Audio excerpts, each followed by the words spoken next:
And you join Euronews live now from Lancaster House in the centre of London, where UK Prime Minister Theresa May, whom you can see there, is about to deliver a hotly anticipated speech laying out her vision for Brexit. So we cross to hear what Theresa May has to say now. A brighter future for our country. They voted to leave the European Union and embrace the world. And they did so with their eyes open, accepting that the road ahead will be uncertain at times, but believing that it leads towards a brighter future for their children and their grandchildren too. And it is the job of this government to deliver it. That means more than negotiating our new relationship with the EU. It means taking the opportunity of this great moment of national change to step back and ask ourselves what kind of country we want to be. My answer is clear.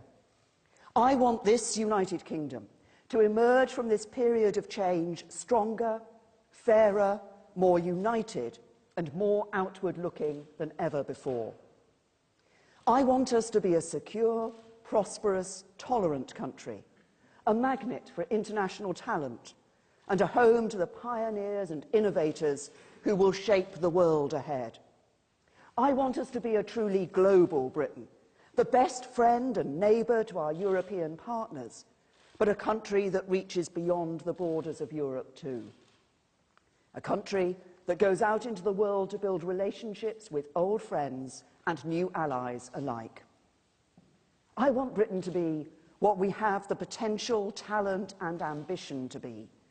A great global trading nation that is respected around the world and strong, confident and united at home.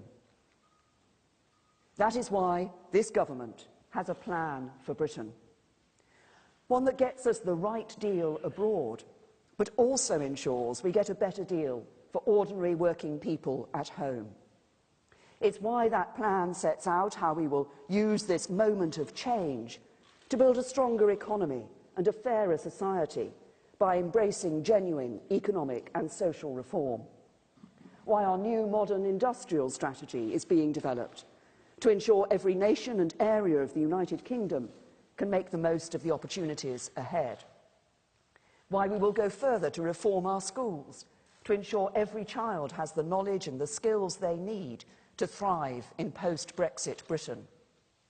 Why, as we continue to bring the deficit down, we will take a balanced approach by investing in our economic infrastructure, because it can transform the growth potential of our economy and improve the quality of people's lives across the whole country. It's why we will put the preservation of our precious union at the heart of everything we do, because it is only by coming together as one great union of nations and people that we can make the most of the opportunities ahead. The result of the referendum was not a decision to turn inward and retreat from the world, because Britain's history and culture is profoundly internationalist. We are a European country and proud of our shared European heritage, but we are also a country that has always looked beyond Europe to the wider world. That is why we are one of the most racially diverse countries in Europe, one of the most multicultural members of the European Union, and why, whether we're talking about India, Pakistan, Bangladesh, America, Australia, Canada, New Zealand, countries in Africa, or those that are closer to home in Europe, so many of us have close friends and relatives from across the world. Instinctively, we want to travel to, study in, trade with countries not just in Europe but beyond the borders of our continent. Even now, as we prepare to leave the EU, we are planning for the next biennial Commonwealth Heads of Government meeting in 2018, a reminder of our unique and proud global relationships. And it is important to recognise this fact. June the 23rd was not the moment Britain chose to step back from the world. It was the moment we chose to build a truly global Britain. I know that this and the other reasons Britain took such a decision is not always well understood among our friends and allies in Europe. And I know many fear that this might herald the beginning of a greater unravelling of the EU. But let me be clear, I do not want that to happen. It would not be in the best interests of Britain. It remains overwhelmingly and compellingly in Britain's national interest that the EU should succeed. And that is why I hope, in the months and years ahead, we will all reflect on the lessons of Britain's decision to leave. So let me take this opportunity to set out the reasons for our decision and to address the people of Europe directly. It's not simply because our history and culture is profoundly internationalist, important though that is. Many in Britain have always felt that the United Kingdom's place in the European Union came at the expense of our global ties and of a bolder embrace of free trade with the wider world. There are other important reasons too. Our political traditions are different. Unlike other European countries, we have no written constitution, but the principle of parliamentary sovereignty is the basis of our unwritten constitutional settlement. We have only a recent history of devolved governance, though it has rapidly embedded itself. And we have little history of coalition government. The public expect to be able to hold their governments to account very directly. And as a result, supranational institutions, as strong as those created by the European Union, sit very uneasily in relation to our political history and way of life. And while I know Britain might at times have been seen as an awkward member state, the European Union has struggled to deal with the diversity of its member countries and their interests. It bends towards uniformity, not flexibility. David Cameron's negotiation was a valiant final attempt to make it work for Britain. And I want to thank all those elsewhere in Europe who helped him to reach an agreement. But the blunt truth, as we know, is that there was not enough flexibility on many important matters for a majority of British voters. Now, I do not believe that these things apply uniquely to Britain. Britain is not the only member state where there is a strong attachment to accountable and democratic government, such a strong internationalist mindset, or a belief that diversity within Europe should be celebrated. And so I believe there is a lesson in Brexit, not just for Britain, but if it wants to succeed, for the EU itself. Because our continent's great strength has always been its diversity. And there are two ways of dealing with different interests. You can respond by trying to hold things together by force, tightening a vice-like grip that ends up crushing into tiny pieces the very things you want to protect. Or you can respect difference, cherish it even, and reform the EU so that it deals better with the wonderful diversity of its member states. So to our friends across Europe, let me say this. Our vote to leave the European Union was no rejection of the values we share. The decision to leave the EU represents no desire to become more distant to you, our friends and neighbours. It was no attempt to do harm to the EU itself or to any of its remaining member states. We do not want to turn the clock back to the days when Europe was less peaceful, less secure and less able to trade freely.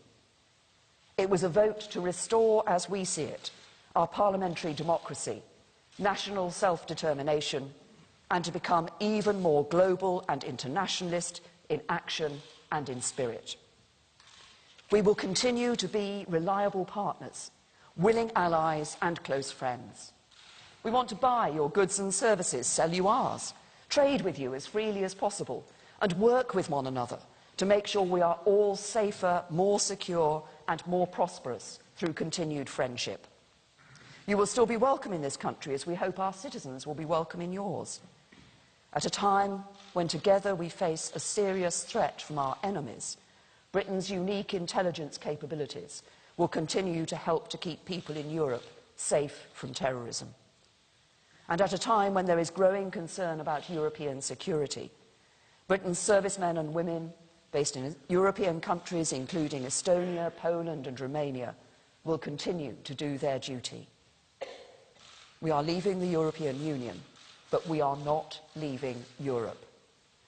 And that is why we seek a new and equal partnership between an independent, self-governing global Britain and our friends and allies in the EU. Not partial membership of the European Union, associate membership of the European Union, or anything that leaves us half in, half out. We do not seek to adopt a model already enjoyed by other countries. We do not seek to hold on to bits of membership as we leave. No, the United Kingdom is leaving the European Union, and my job is to get the right deal for Britain as we do. So today, I want to outline our objectives for the negotiation ahead. 12 objectives that amount to one big goal: a new, positive and constructive partnership between Britain and the European Union. And as we negotiate that partnership, we will be driven by some simple principles. We will provide as much certainty and clarity as we can at every stage, and we will take this opportunity to make Britain stronger, to make Britain fairer, and to build a more global Britain too. The first objective is crucial. We will provide certainty whenever we can. We are about to enter a negotiation. That means there will be give and take. There will have to be compromises. It will require imagination on both sides. And not everybody will be able to know everything at every stage. But I recognise how important it is to provide business, the public sector and everybody with as much certainty as possible as we move through the process. So where we can offer that certainty, we will do so. That is why last year we acted quickly to give clarity about farm payments and university funding. And it is why, as we repeal the European Communities Act, we will convert the acquis, the body of existing EU law, into British law. This will give the country maximum certainty as we leave the EU. The same rules and laws will apply on the day after Brexit as they did before. And it will be for the British Parliament to decide on any changes to that law after full scrutiny and proper parliamentary debate. And when it comes to Parliament, there is one other way in which I would like to provide certainty. I can confirm today that the government will put the final deal that is agreed between the UK and the EU to a vote in both Houses of Parliament before it comes into force. Our second guiding principle is to build a stronger Britain. That means taking control of our own affairs, as those who voted in their millions to leave the European Union demanded we must. So we will take back control of our laws and bring an end to the jurisdiction of the European Court of Justice in Britain. Leaving the European Union will mean that our laws will be made in Westminster, Edinburgh, Cardiff and Belfast. And those laws will be interpreted by judges not in Luxembourg, but in courts across this country. Because we will not have truly left the European Union if we are not in control of our own laws. A stronger Britain demands that we do something else. Strengthen the precious union between the four nations of the United Kingdom. At this momentous time, it is more important than ever that we face the future together, united by what makes us strong, the bonds that unite us as a people and our shared interest in the UK being an open, successful trading nation in the future. And I hope that same spirit of unity will imply in Northern Ireland in particular over the coming months in the Assembly elections. And the main parties there will work together to re-establish a partnership government as soon as possible. Foreign affairs are, of course, the responsibility of the UK government, and in dealing with them, we act in the interests of all parts of the United Kingdom. As Prime Minister, I take that responsibility seriously. I've also been determined from the start that the devolved administration should be fully engaged in this process. That's why the government has set up a joint ministerial committee on EU negotiations. So ministers from each of the UK's devolved administrations can contribute to the process of planning for our departure from the European Union. We've already received a paper from the Scottish Government and look forward to receiving a paper from the Welsh Government shortly. Both papers will be considered as part of this important process. We won't agree on everything, but I look forward to working with the administrations in Scotland, Wales and Northern Ireland to deliver a Brexit that works for the whole of the United Kingdom. Part of that will mean working very carefully to ensure that as powers are repatriated from Brussels back to Britain, the right powers are returned to Westminster and the right powers are passed to the devolved administrations of Scotland, Wales and Northern Ireland. As we do so, our guiding principle must be to ensure that as we leave the European Union, no new barriers to living and doing business within our own union are created. That means maintaining the necessary common standards and frameworks for our own domestic market, empowering the UK as an open trading nation to strike the best trade deals around the world and protecting the common resources of our islands. And as we do this, I should equally be clear that no decisions currently taken by the devolved administrations will be removed from them. We cannot forget that as we leave, the United Kingdom will share a land border with the EU, and maintaining that common travel area with the Republic of Ireland will be an important priority for the UK in the talks ahead. There has been a common travel area between the UK and the Republic of Ireland for many years. Indeed, it was formed before either of our two countries were members of the European Union. And the family ties and bonds of affection that unite our two countries mean that there will always be a special relationship between us. So we will work to deliver a practical solution that allows the maintenance of the common travel area with the Republic while protecting the integrity of the United Kingdom's immigration system. Nobody wants to return to the borders of the past, so we will make it a priority to deliver a practical solution as soon as we can. The third principle is to build a fairer Britain. That means ensuring it is fair to everyone who lives and works in this country. And that is why we will ensure we can control immigration to Britain from Europe. We will continue to attract the brightest and the best to work or study in Britain. Indeed, openness to international talent must remain one of this country's most distinctive assets.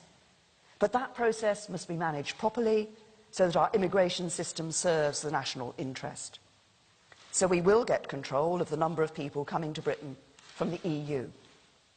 Because while controlled immigration can bring great benefits, filling skills shortages, delivering public services, making British businesses the world beaters they often are, when the numbers get too high, public support for the system falters.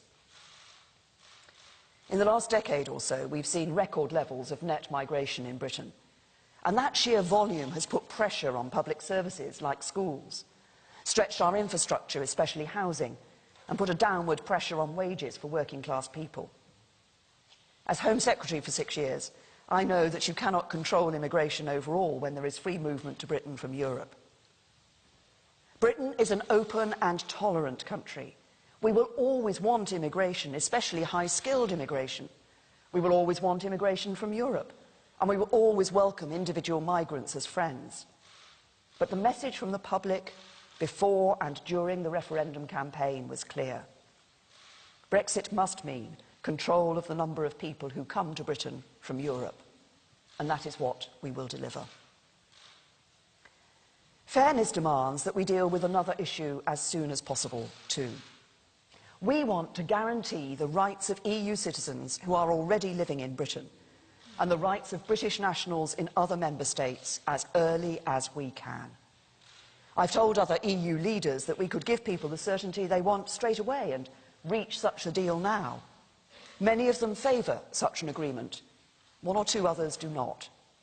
But I want everyone to know that it remains an important priority for Britain and for many other member states to resolve this challenge as soon as possible, because it is the right and fair thing to do. And a fairer Britain is a country that protects and enhances the rights people have at work. That is why, as we translate the body of European law into our domestic regulations, we will ensure that workers' rights are fully protected and maintained. Indeed, Under my leadership, not only will the government protect the rights of workers set out in European legislation, we will build on them. Because under this Conservative government, we will make sure legal protection for workers keeps pace with the changing labour market, and that the voices of workers are heard by the boards of publicly listed companies for the first time. But the great prize for this country, the opportunity ahead, is to use this moment to build a truly global Britain. A country that reaches out to old friends and new allies alike.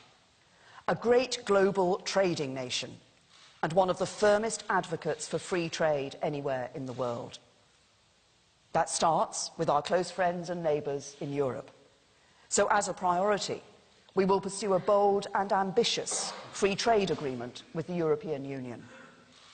This agreement should allow for the freest possible trade in goods and services between Britain and the EU's member states. It should give British companies the maximum freedom to trade with and operate within European markets, and let European businesses do the same in Britain. But I want to be clear. What I am proposing cannot mean membership of the single market. European leaders have said many times that membership means accepting the four freedoms of goods, capital, services and people. And being out of the EU, but a member of the single market, would mean complying with the EU's rules and regulations that implement those freedoms without having a vote on what those rules and regulations are. It would mean accepting a role for the European Court of Justice that would see it still having direct legal authority in our country. It would, to all intents and purposes, mean not leaving the EU at all. And that is why both sides, in the referendum campaign, made it clear that a vote to leave the EU would be a vote to leave the single market. So we do not seek membership of the single market. Instead, we seek the greatest possible access to it through a new, comprehensive, bold and ambitious free trade agreement. That agreement may take in elements of current single market arrangements in certain areas, on the export of cars and lorries, for example, or the freedom to provide financial services across national borders, as it makes no sense to start again from scratch when Britain and the remaining member states have adhered to the same rules for so many years.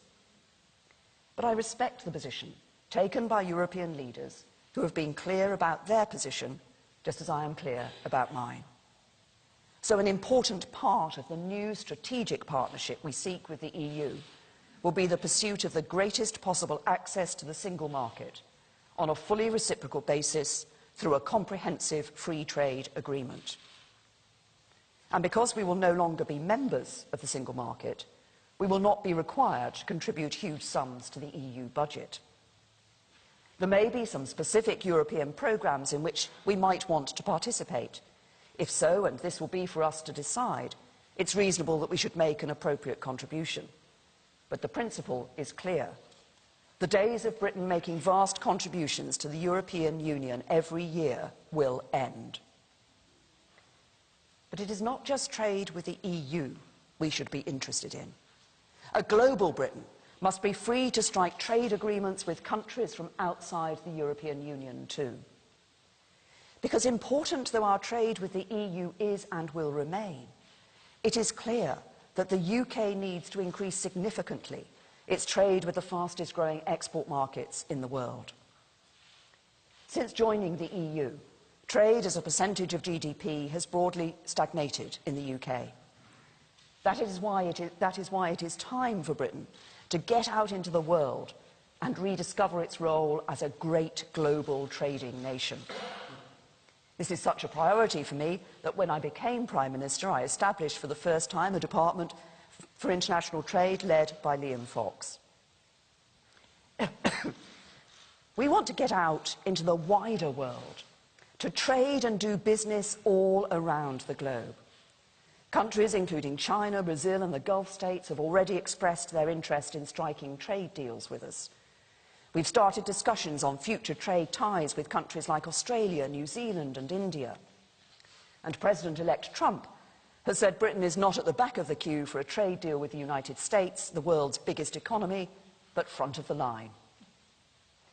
I know my emphasis on striking trade agreements with countries outside Europe has led to questions about whether Britain seeks to remain a member of the EU's customs union. And it is true that full customs union membership prevents us from negotiating our own comprehensive trade deals. Now, I want Britain to be able to negotiate its own trade agreements, but I also want tariff-free trade with Europe and cross-border trade there to be as frictionless as possible. That means I do not want Britain to be part of the common commercial policy, and I do not want us to be bound by the common external tariff. These are the elements of the customs union that prevent us from striking our own comprehensive trade agreements with other countries. But I do want us to have a customs agreement with the EU.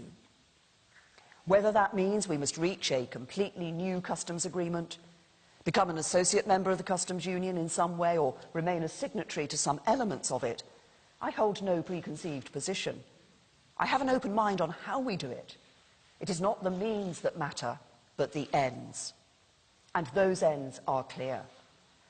I want to remove as many barriers to trade as possible. And I want Britain to be free to establish our own tariff schedules at the World Trade Organization, meaning we can reach new trade agreements, not just with the EU, but with old friends and new allies from outside Europe too. A global Britain must also be a country that looks to the future. That means being one of the best places in the world for science and innovation. One of our great strengths as a nation is the breadth and depth of our academic and scientific communities, backed up by some of the world's best universities. And we have a proud history of leading and supporting cutting-edge research and innovation.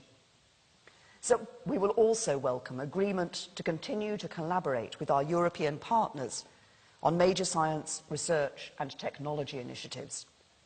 From space exploration to clean energy to medical technologies, Britain will remain at the forefront of collective endeavours to better understand and make better the world in which we live. And a global Britain will continue to cooperate with its European partners in important areas such as crime, terrorism and foreign affairs. All of us in Europe face the challenge of cross-border crime, a deadly terrorist threat, and the dangers presented by hostile states. All of us share interests and values in common, values we want to see projected around the world. With the threats to our common security becoming more serious, our response cannot be to cooperate with one another less, but to work together more. I therefore want our future relationship with the European Union to include practical arrangements on matters of law enforcement and the sharing of intelligence material with our EU allies. I'm proud of the role Britain has played and will continue to play in promoting Europe's security. Britain has led Europe on the measures needed to keep our continent secure, whether it's implementing sanctions against Russia following its action in Crimea, working for peace and stability in the Balkans, or securing Europe's external border. We will continue to work closely with our European allies in foreign and defence policy, even as we leave the EU itself. These are our objectives for the negotiation ahead, objectives that will help to realise our ambition of shaping that stronger, fairer, global Britain that we want to see. They are the basis for a new, strong, constructive partnership with the European Union, a partnership of friends and allies, of interests and values, a partnership for a strong EU and a strong UK. But there is one further objective we are setting. For as I have said before, it is in no one's interests for there to be a cliff edge for business or a threat to stability as we change from our existing relationship to a new partnership with the EU. By this, I do not mean that we will seek some form of unlimited transitional status in which we find ourselves stuck forever in some kind of permanent political purgatory. That would not be good for Britain, but nor do I believe it would be good for the EU. Instead, I want us to have reached an agreement about our future partnership by the time the two-year Article 50 process has concluded. From that point onwards, we believed a phased process of implementation in which both Britain and the EU institutions and member states prepare for the new arrangements that will exist between us will be in our mutual self-interest. This will give businesses enough time to plan and prepare for those new arrangements. This might be about our immigration controls, customs systems, or the way in which we cooperate on criminal justice matters. Or it might be about the future legal and regulatory framework for financial services. For each issue, the time we need to phase in the new arrangements may differ. Some might be introduced very quickly, some might take longer. And the interim arrangements we rely on are likely to be a matter of negotiation. But the purpose is clear. We will seek to avoid a disruptive cliff edge, and we will do everything we can to phase in the new arrangements we require as Britain and the EU move towards our new partnership.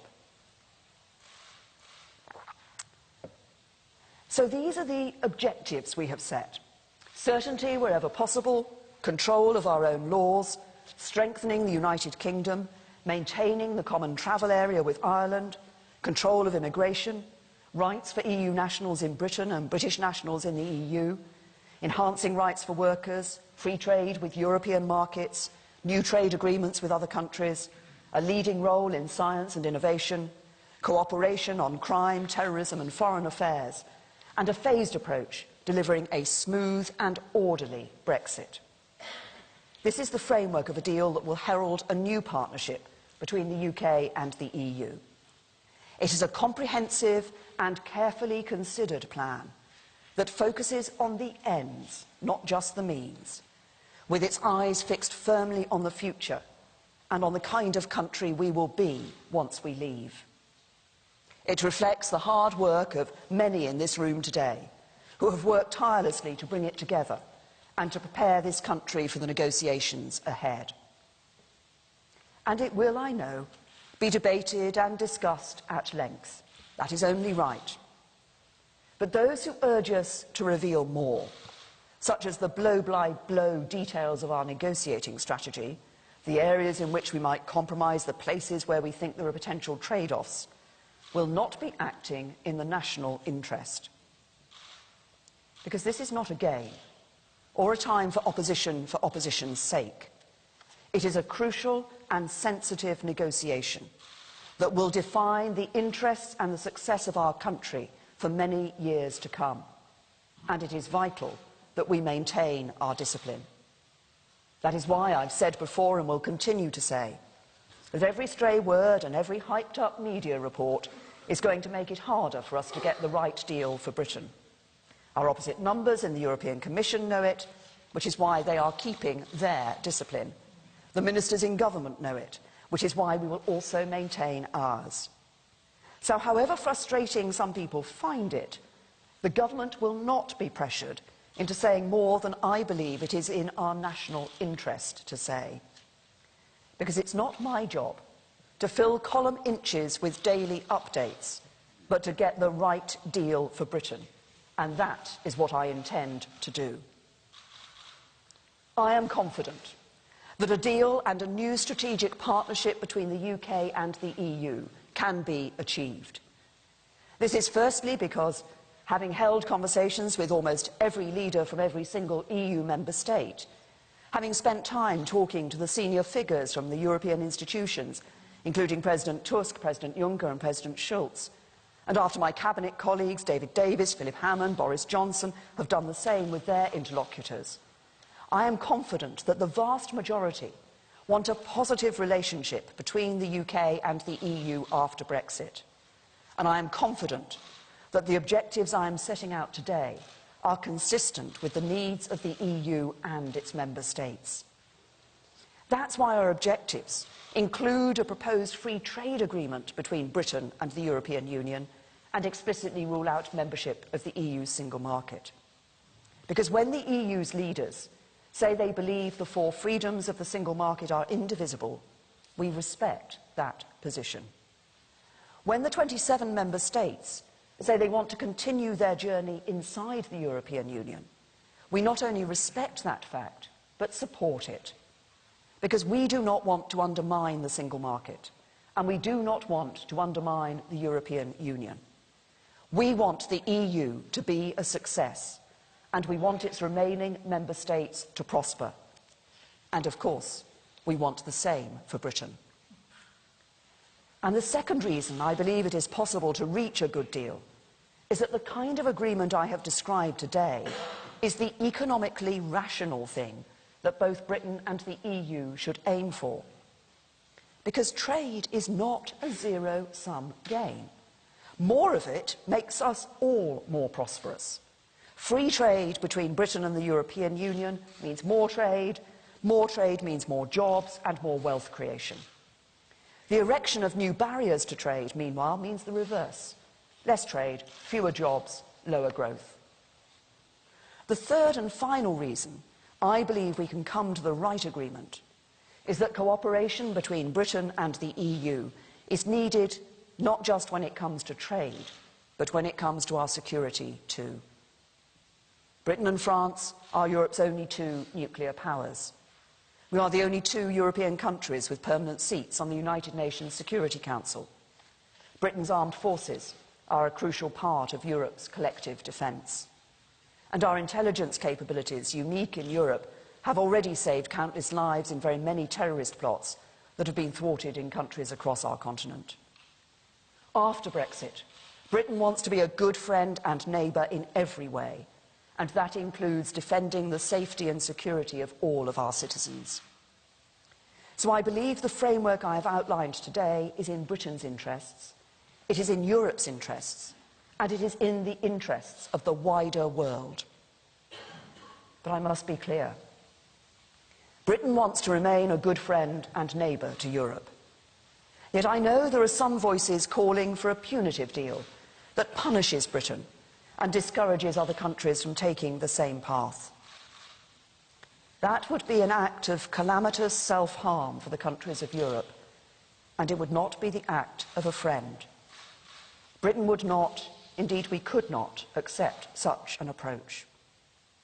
And while I am confident that this scenario need never arise, while I am sure a positive agreement can be reached, I am equally clear that no deal for Britain is better than a bad deal for Britain. Because we would still be able to trade with Europe, we would still be free to strike trade deals across the world, and we would have the freedom to set the competitive tax rates and embrace the policies that would attract the world's best companies and biggest investors to Britain. And if we were excluded from accessing the single market, we would be free to change the basis of Britain's economic model. But for the EU, it would mean new barriers to trade with one of the biggest economies in the world. It would jeopardise investments in Britain by EU companies worth more than £500 billion. It would mean a loss of access for European firms to the financial services of the City of London. It would risk exports from the EU to Britain worth around £290 billion every year. And it would disrupt the sophisticated and integrated supply chains upon which many EU companies rely. Important sectors of the EU economy would also suffer. We're a crucial, profitable export market for Europe's automotive industry, as well as sectors including energy, food and drink, chemicals, pharmaceuticals and agriculture. These sectors employ millions of people around Europe. And I don't believe that the EU's leaders will seriously tell German exporters, French farmers, Spanish fishermen, the young unemployed of the Eurozone, and millions of others that they want to make them poorer just to punish Britain and make a political point. For all these reasons, and because of our shared values and the spirit of goodwill that exists on both sides, I am confident that we will follow a better path. I am confident that a positive agreement can be reached. It's right that the government should prepare for every eventuality, but to do so in the knowledge that a constructive and optimistic approach to the negotiations to come is in the best interests of Europe and the best interests of Britain. We do not approach these negotiations expecting failure but anticipating success. Because we are a great global nation with so much to offer Europe, and so much to offer the world. One of the world's largest and strongest economies, with the finest intelligence services, the bravest armed forces, the most effective hard and soft power, and friendships, partnerships and alliances in every continent. And another thing that's important, the essential ingredient of our success, the strength and support of 65 million people willing us to make it happen. Because after all the division and discord, the country is coming together. The referendum was divisive at times, and those divisions have taken time to heal. But one of the reasons that Britain's democracy has been such a success for so many years is that the strength of our identity as one nation, the respect we show to one another as fellow citizens, and the importance we attach to our institutions means that when a vote has been held, we all respect the result. The victors have the responsibility to act magnanimously. The losers have the responsibility to respect the legitimacy of the outcome. And the country comes together. And that is what we are seeing today. Business isn't calling to reverse the result, but planning to make a success of it. The House of Commons has voted overwhelmingly for us to get on with it. And the overwhelming majority of people, however they voted, want us to get on with it too. So that is what we will do. Not merely forming a new partnership with Europe, but building a stronger, fairer, more global Britain too. And let that be the legacy of our time, the prize towards which we work, the destination at which we arrive once the negotiation is done. And let us not do it for ourselves, but for those who follow, for the country's children and grandchildren too. So that when future generations look back at this time, they will judge us not only by the decision that we made, but by what we made of that decision. They will see that we shaped them a brighter future. They will know that we built them a better Britain. Thank you.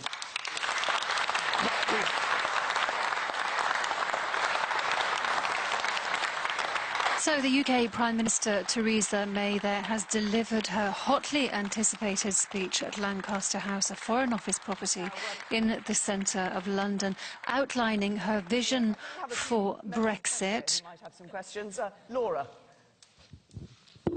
She has outlined 12 priorities or objectives. Some of the most important are the withdrawal from the European Court of Justice,